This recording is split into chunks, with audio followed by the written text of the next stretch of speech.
Tabiriba khwai pumnamakpu ekai khumnaba utchabaga loinana Dinesh Moirang Story Time gi Meitei ahanba maktada nolukna khuirumzari. Channel asibu nungsibiduna support tawbiyu chanbiduna like share subscribe tawbibaga loinana bell button icon adusu on tawbiram. Masina channel asiga anabu wari sing thagalakpa matamda adongi phone da notification laknabagidamak tani. Ngasi su mayamgidamak Kamal Toijamba gi Churachandpur Meiteising haina mingthonba lairik asigi ahum suba panduk puduna lakchari haujuk taminarase Churachandpur amasung Meiteising.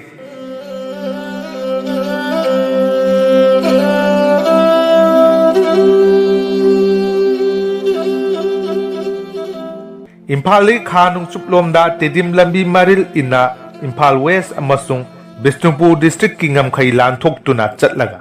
Kilometer Homphugani Thoi Hek Suba Mafam Adu Churachandpur Town ni Town asi Meitei na Yelang Paite singna Lamka haina khangnei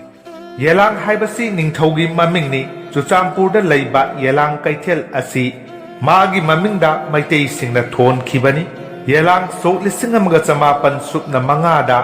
Myanmar gi Pangjang khulda pokpani Sok lisingamaga chamapan kunda haujiki ol Churachandpur haina khangnariba mafam asida Southwest Subdivisional Headquarter hangdokpa matamda Subdivisional Office da mahak dak runner oina thabak tawrami Sok lisingamaga chamapan nipuga nipanda Paite culture da mahakna tawba thabak singbu ekai khumnaba utpa oina Manipuri State Kala Academy na gold medal pikhi loinana Ningthau Bodha Chandragi matamdasu khamen chatpa piduna ekai khumnakraba misak amani Yelang natraga lamka haina khangnaba Churachandpur amasung Imphal gi marakta numit khudingi mioi lising tara romna hangkat handa chathok chasingi damak passenger bus chama romna tengbang Town asi Imphal Mizoram gi konung Aizol amasung Myanmar ga numit khuding ningthina samnaba ngamba Maramna lalol itiki maru oiba mafam amasu oiri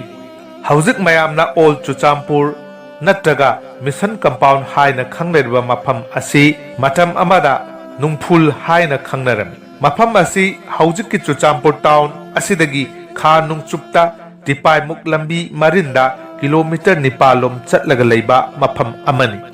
nungphul khulgi ningthaugi maming chongpi kawi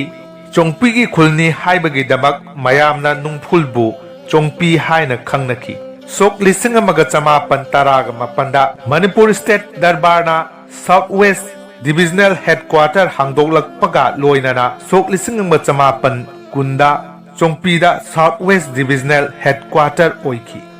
Southwest Divisional Headquarter chongpi bu matau karamna Churachandpur kawkhibagi haibagi matangda nungairbu wari ama leiki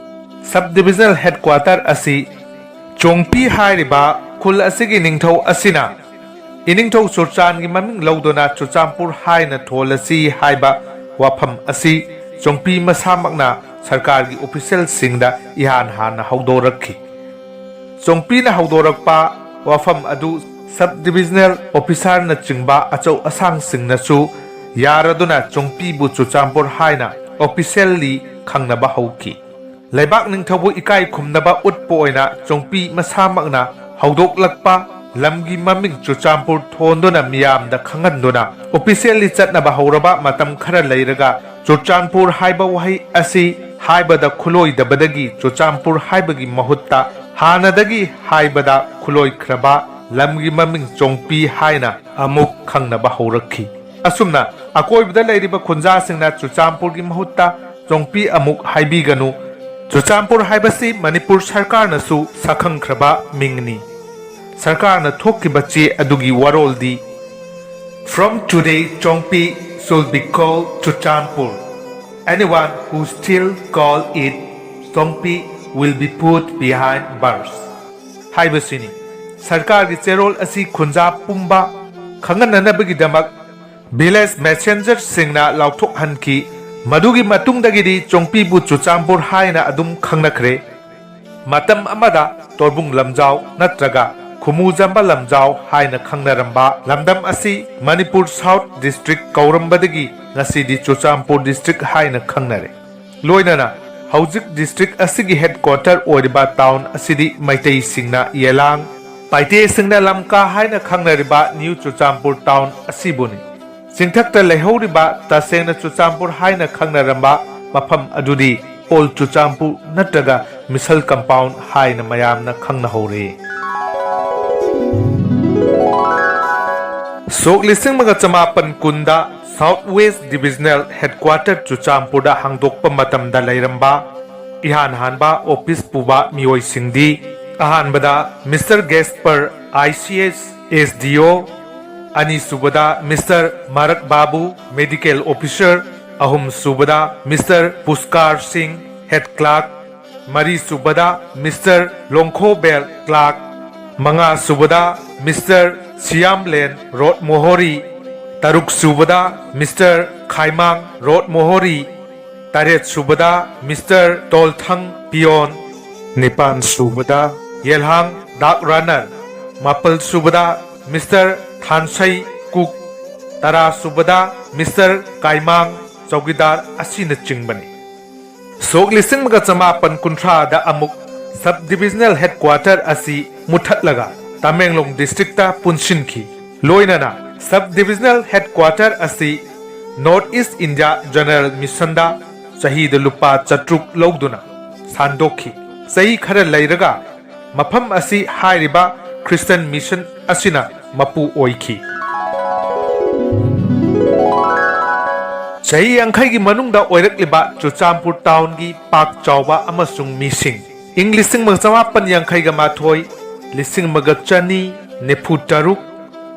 Sok lising maga chamapan humpuga mathoi ama dasmik nipal ahum square kilometer lising mari chamri nefuga humdoi Englishing maga chamapan humpu taraga mathoi ama dasmik nipal ahum square kilometer lising nipan chatret chupna taruk Sok lising maga chamapan mari phuga mathoi taruk dasmik manga sino square kilometer lising kun chatret humpuga mari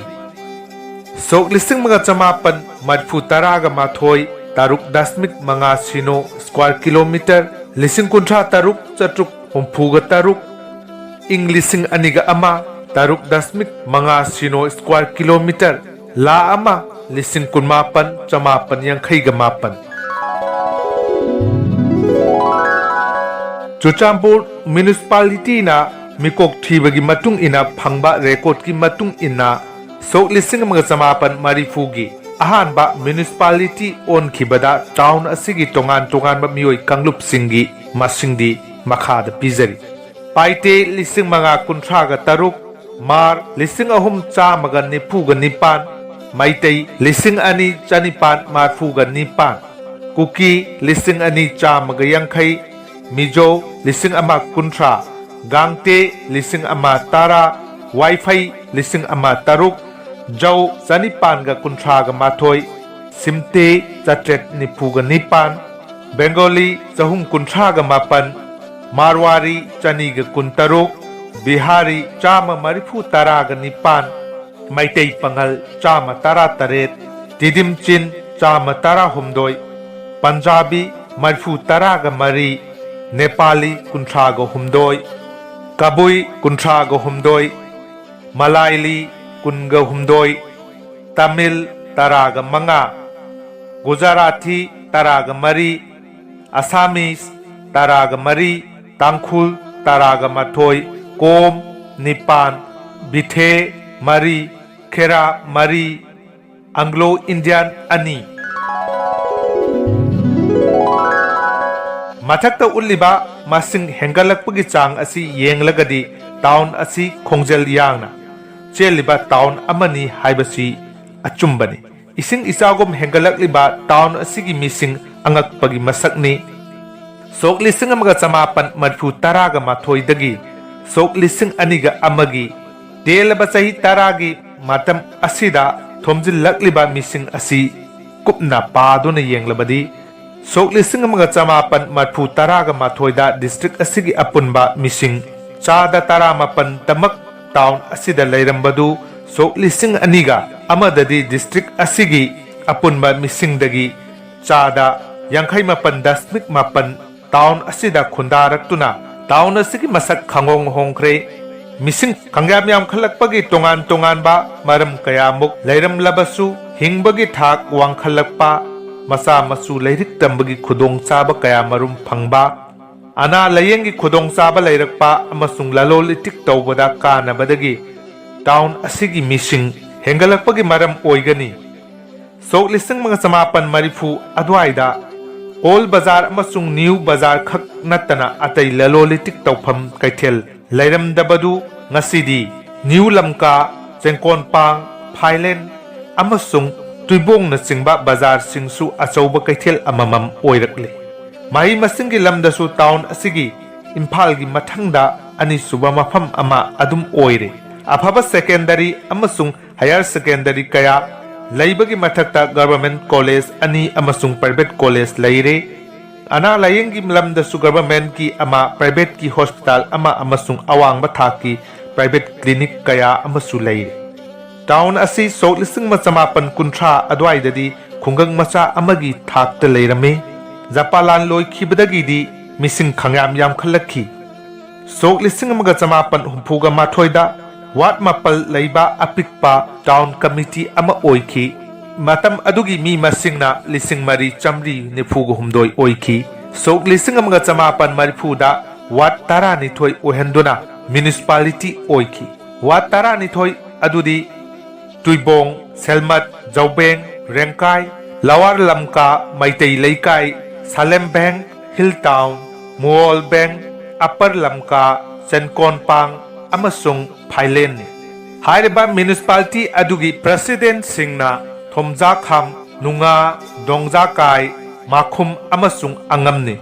vice president singna thangjam ngarianbam bihari amasung khamko kaini Meitei Society na 1997 da khongkat khiba Churachandpur da hujik khunda duna leiriba Meitei singi yumnak sing maru oina Konjengbam Konthaujam Koijam Kaisam Komam Kiam Salam Laisram Laisangthem Laisangbam Maibram Mutum Moirangthem Maikam Maibram Pukhram Tongbram Khoirakpam Angom Ngangom Thaudam Yumnam Yungkhaibam Hemam Haubijam Haisnam Urkinbam Abujam Ashina chingba yumnak khara mayamda thamjabani Meitei Society na 1997 da khongkat khiba Churachandpur da hujik khunda duna leiriba Meitei singi yumnak asi punna chamaga yakhai humdoi phangba ngamkhi yelo ngaidagi hauna Meitei sing yek salai amamamda yauriba yumnak sagai sing amaga manadrabasu imasel oibana yek thoknaba kawi charou maurong nate mama amana tongan ba yumnak sagegi nupa singda yum palaga pokpa tongan ba yumnak sagai singi nupa nupi launa lainabasu Meitei singna sailuk tinaba haina khangne makhoina pokpa masa masu singdu bunsi nungsang dabaga loinana mirup lairup pumbana yengthi amasung soinaiba oigali haina thajani masida natana Meitei singna mamagi yumnak sagegi nupi lauduna yum panbasu chatnade masina pelon tinaba haina khangne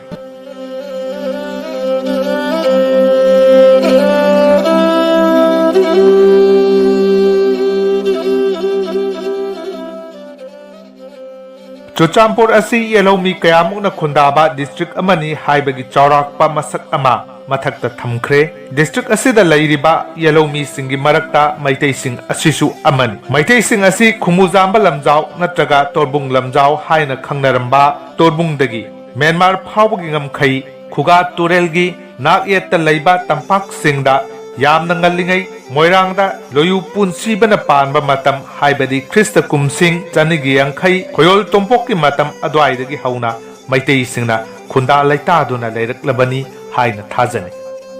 yamna ngallingai di khunda laita duna lakhiba Meitei singi yumlai kairei selthungi phibam khunairol laingak lol amasung makhoigi harau kumai makhoigi leiriba civil society organization sing amasung tongan ba lup singna lamdam asomda lauriba ꯊꯧꯗꯥꯡꯁꯤꯡꯒꯤ ꯃꯇꯥꯡꯗ ꯑꯣꯏꯔꯤꯕ ꯃꯁꯛ ꯑꯗꯨ ꯃꯈꯥꯗ ꯁꯝꯅ ꯊꯝꯖꯔꯤ꯫ ꯆꯨꯔꯆꯥꯟꯄꯨꯔ ꯗꯤꯁꯇ꯭ꯔꯤꯛꯀꯤ ꯃꯅꯨꯡꯗ ꯃꯩꯇꯩꯁꯤꯡꯅ ꯈꯨꯟꯗꯥꯔꯝꯕ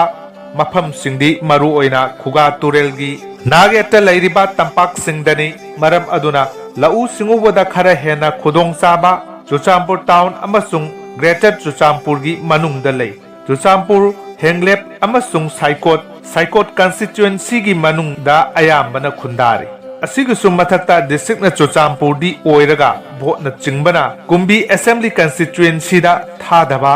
ꯃꯩꯇꯩ ꯈꯨꯜ ꯈꯔꯁꯨ ꯂꯩꯔꯤ꯫ ꯃꯈꯣꯏ ꯑꯗꯨꯗꯤ ꯇꯣꯔꯕꯨꯡ, ꯋꯥꯏꯈꯨꯔꯣꯛ, ꯇꯣꯔꯕꯨꯡ ꯕꯪꯂꯥꯅ ꯆꯤꯡꯕꯅꯤ꯫ ꯃꯈꯣꯏꯁꯤꯡ ꯑꯁꯤ ꯌꯥꯎꯗꯅ ꯁꯣꯛ 1938ꯇ ꯃꯩꯇꯩ ꯁꯣꯁꯥꯏꯇꯤꯅ ꯃꯔꯥꯅꯥꯏ ꯃꯤꯀꯣꯛ ꯊꯤꯖꯕꯗ ꯃꯩꯇꯩꯁꯤꯡꯒꯤ ꯃꯁꯤꯡ ꯑꯁꯤ 15,923 ꯑꯣꯏꯈꯤ꯫ ꯕꯤꯖꯥꯡ, ꯇꯨꯏꯕꯣꯡ, ꯈꯨꯒꯥ ꯇꯝꯄꯥꯛ, ꯃꯟꯗꯞ ꯂꯩꯀꯥꯏ, ꯈꯨꯒꯥ ꯋꯥꯡꯃ ꯈ꯭ꯔꯤꯁꯇꯥꯟ ꯃꯩꯇꯩ ꯂꯩꯀꯥꯏ, ꯈꯨꯃꯨꯖꯥꯝꯕ, ꯊꯦꯡꯒ꯭ꯔꯥ ꯂꯩꯔꯛ, ꯆꯦꯡꯀꯣꯟꯄꯥꯡ, ꯂꯩꯁ꯭ꯔꯝ ꯂꯩꯀꯥꯏ, ꯐꯥꯏꯂꯦꯟ, ꯅ꯭ꯌꯨ ꯂꯝꯀꯥ, ꯉꯥꯊꯤꯜ, ꯊꯤꯡꯀꯥꯡꯐꯥꯏ ꯃꯇꯥ, ꯌꯥꯏꯐꯀꯣꯜ ꯈꯨꯒꯥ ꯃꯄꯥꯟ, ꯂꯤꯟꯁꯤꯐꯥꯏ, ꯁꯥꯏꯀꯣꯠ ꯑꯃꯁꯨꯡ ꯈꯣꯏꯄꯨꯏꯕꯨꯡꯅ ꯆꯤꯡꯕꯗ ꯃꯩꯇꯩꯁꯤꯡꯅ ꯈꯨꯟꯗꯥꯔꯤ꯫ ꯇꯣꯉꯥꯟ ꯇꯣꯉꯥꯟꯕ ꯃꯤꯑꯣꯏ ꯀꯥꯡꯂꯨꯞꯁꯤꯡꯅ ꯆꯨꯔꯆꯥꯟꯄꯨꯔꯒꯤ ꯈꯨꯒꯥ ꯇꯝꯄꯥꯛꯇ ꯌꯥꯝꯅ ꯄꯥꯛ ꯁꯟꯅ ꯈꯨꯟꯗꯥꯔꯛꯈꯤꯕꯁꯤꯗꯤ ꯑꯌꯥꯝꯕꯅ ꯃꯥꯂꯦꯝꯒꯤ ꯑꯅꯤꯁꯨꯕ ꯂꯥꯟꯖꯥꯎꯒꯤ ꯃꯇꯨꯡꯗꯅꯤ꯫ ꯃꯁꯤꯒꯤ ꯃꯃꯥꯡꯗꯗꯤ ꯃꯆꯤ ꯃꯆꯤꯗ ꯃꯐꯝ ꯍꯣꯡꯗꯨꯅ ꯀꯥꯡ ꯍꯌꯤꯡ ꯑꯃꯁꯨꯡ ꯂꯩꯅꯥ ꯇꯤꯟꯅꯥ ꯂꯩꯇꯕ ꯃꯐꯝ ꯊꯤꯗꯨꯅ ꯈꯨꯟꯗꯥꯔꯝꯕꯒꯤ ꯈꯨꯗꯝ ꯐꯪꯉꯤ꯫ ꯋꯥꯐꯝ ꯑꯁꯤ ꯃꯩꯇꯩꯁꯤꯡꯒꯤ ꯋꯥ ꯉꯥꯛꯇꯤ ꯅꯠꯇꯦ, ꯀꯥꯡꯂꯨꯞ ꯈꯨꯗꯤꯡꯃꯛꯀꯤ ꯃꯔꯝꯆꯠ ꯑꯣꯏꯔꯝꯃꯤ꯫ ꯃꯔꯝ ꯑꯗꯨꯅ ꯍꯥꯏꯔꯤꯕ ꯇꯝꯄꯥꯛꯀꯤ ꯑꯅꯦꯝꯕ ꯃꯐꯝꯁꯤꯡ ꯑꯁꯤꯗ ꯁꯣꯛ 1995-96ꯀꯤ ꯃꯃꯥꯡꯗꯗꯤ ꯃꯁꯤꯡ ꯌꯥꯝꯕ ꯑꯆꯧꯕ ꯈꯨꯡꯒꯪ ꯀꯌꯥ ꯂꯩꯔꯝꯕꯒꯤ ꯈꯨꯗꯝ ꯐꯪꯗꯦ꯫ ꯄꯨꯝꯅꯃꯛ ꯑꯁꯤ ꯃꯔꯨ ꯑꯣꯏꯕ ꯃꯔꯝꯁꯤꯡꯗꯤ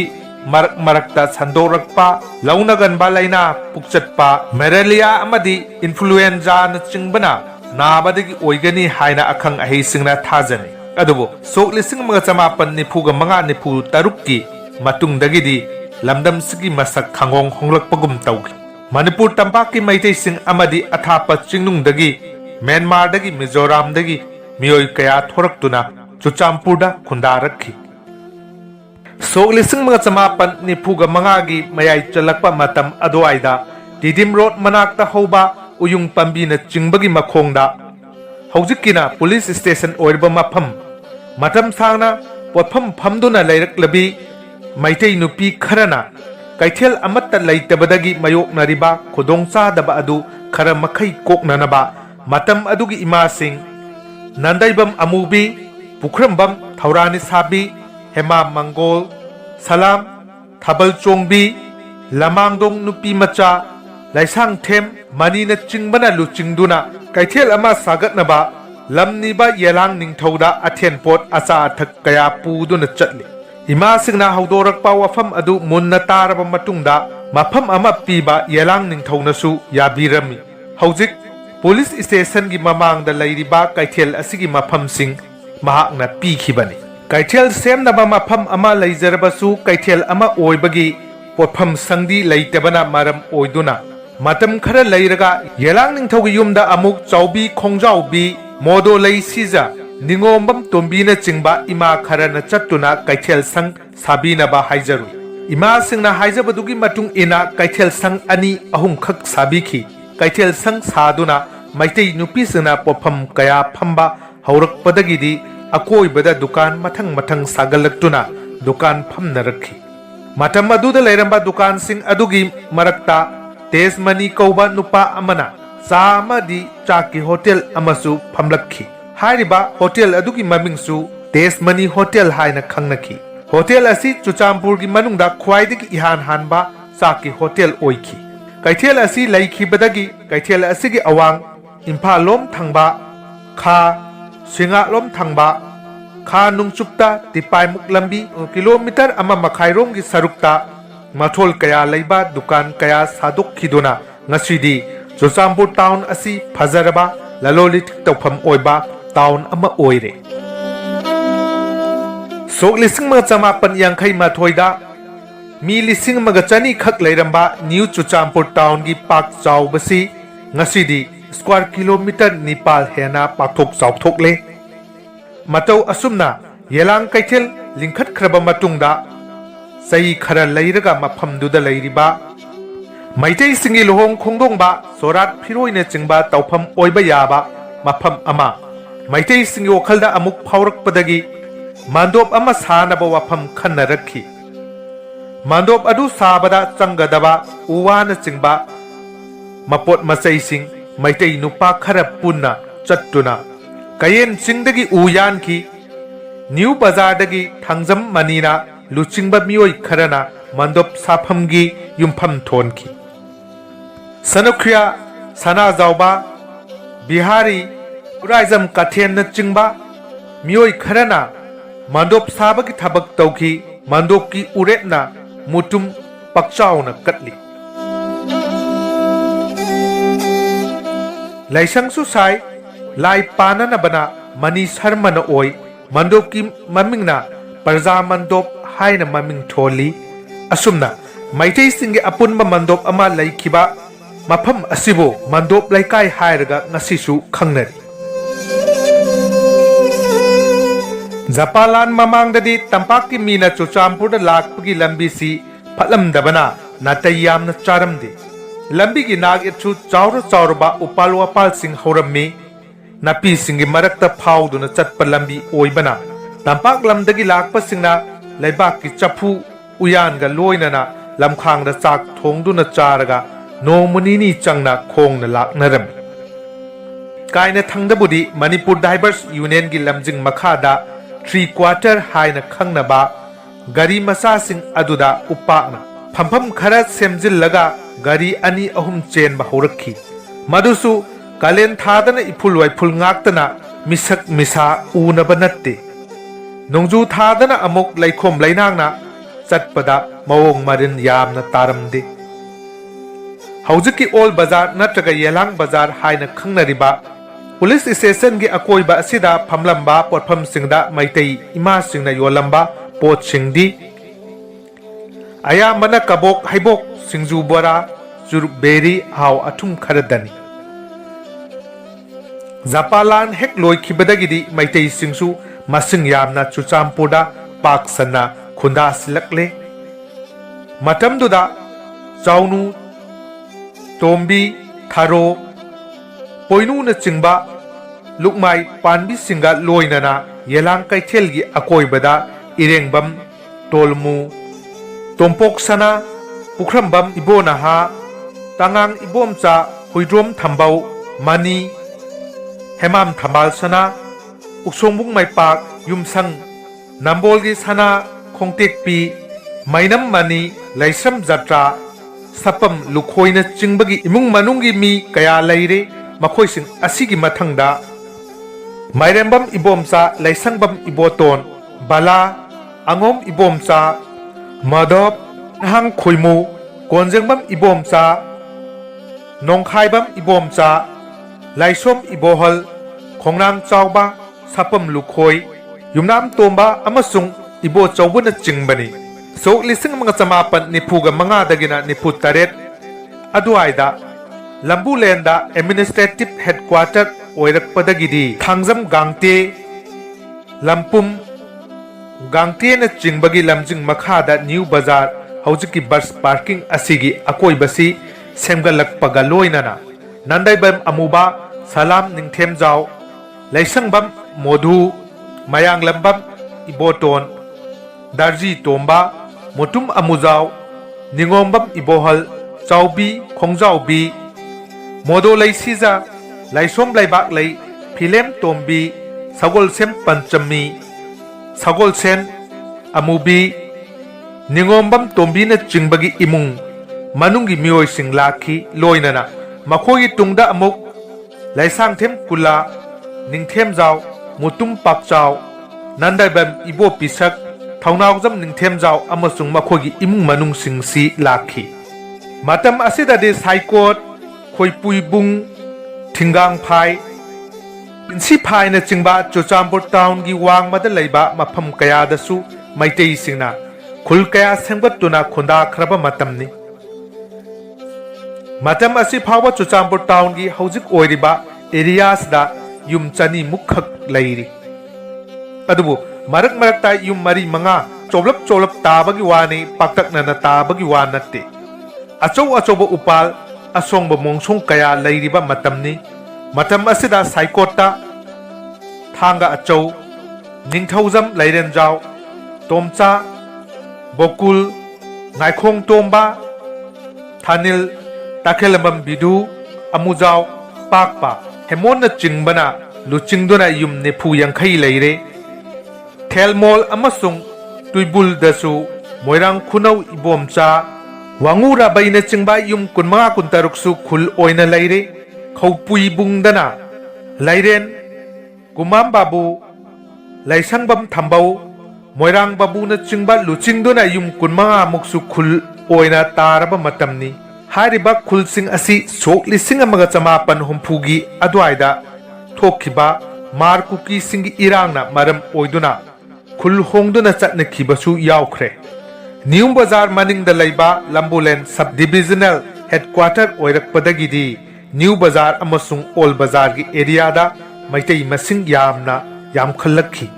New Bazar semba hogalakpadagidi hanna lairamba singi mathakta thangjam mani Ngariyanbam Bihari Thongam Mohon Langpok Lakpam Dhananjoy Naurem Madhop Hemam Brajamani Hanglem Ibohal Asem Manglem Toijam Kala Kamini Jamini Jandabi Nambol Bidu RK Robin Sana Bamon Modu Chingshubam Nodia Darji Manihar Thambal Angau Thokchom Ibobi Khuraizam Gaurochan Kaisam Lamphel Moirang Thim Ibo Mutum Nagesor Kangabam Tombinau Philem Pakpa Nachau Sana Konthaujam Khongnem Thangrakpam Dhana Oinam Paton Soibam Ratan Thongbam Thambau Ibohol na chingba mioising amuk lakhi Masigi matungdagidi Meitei kaya Manipur tampak tagida nattana Assam Tripura amasung Bangladesh tagi phawa masing likcharabasu laktuna khundarakhi Matau asumna Meitei singna Churachandpur town amasung masigi akoibada mathang pak sanna khundarakhi Khwai pumnamakpu amukka hana Dinesh Moirang Story Time gi maikaidagi Haubudagi loibo phawa tabibagidamak ekai khumnaba utchari Kaubiraganu adom gi mamal yamlaba like share amadi subscribe amamam tang taubiramu masina thauna chama happy bagaloinana channel asibu thawai happy ribani athuba matamda nungairabu wari kaya poraktuna khwai mayamgi seba phangjage ngasi gi oinadi mayamdagi kainanabagi athang nizari pinabirasi